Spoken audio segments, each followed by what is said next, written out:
who's as adamant about his or her position as I am about mine, whom you think is sharp. Seriously, we know that. And another thing, we heard him say that...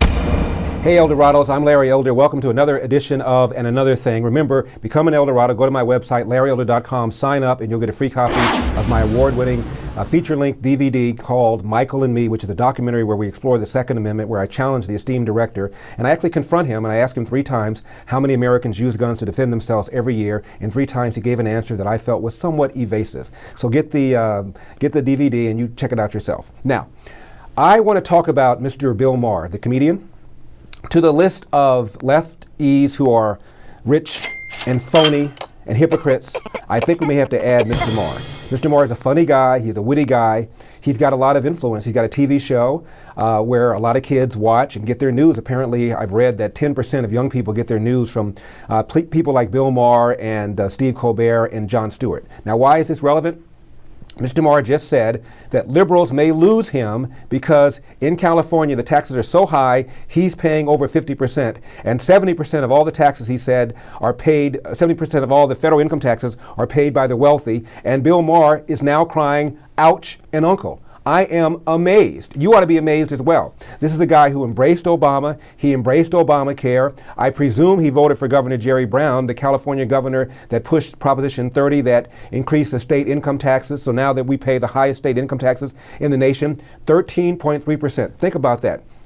If you're a millionaire, for every dollar you make above $1 million, 13.3 cents comes to the state of California on top of the 39.6 cents that comes to the federal government. And then you add the Medicare tax, and now in California we have a special millionaire's tax and property tax and sales tax. Depending upon where you are, your taxes, state, local, and federal, will exceed over 50%. And Mr. Maher is in the category of those who make his money by ordinary income. Unlike Mitt Romney and Warren Buffett, Bill Maher does not make his money through passive income, which are investments. He makes his money the way you and I make it, which is get up in the morning, go to work, get a job, get a check. And so somebody like that gets hammered.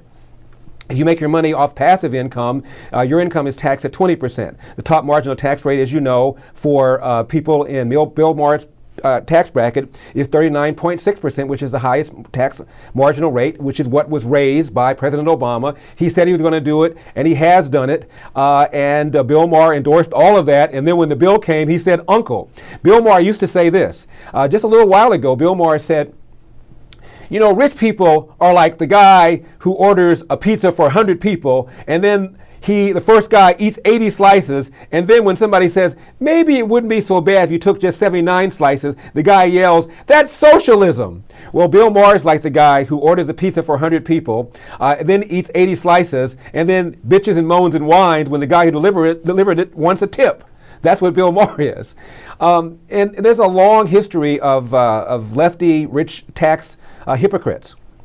Let's take Howard Metzenbaum. Howard Metzenbaum was a senator from Ohio, longtime senator from Ohio, left-leaning guy, big pro-labor guy. You name the tax hike, and Howard Metzenbaum was down with it.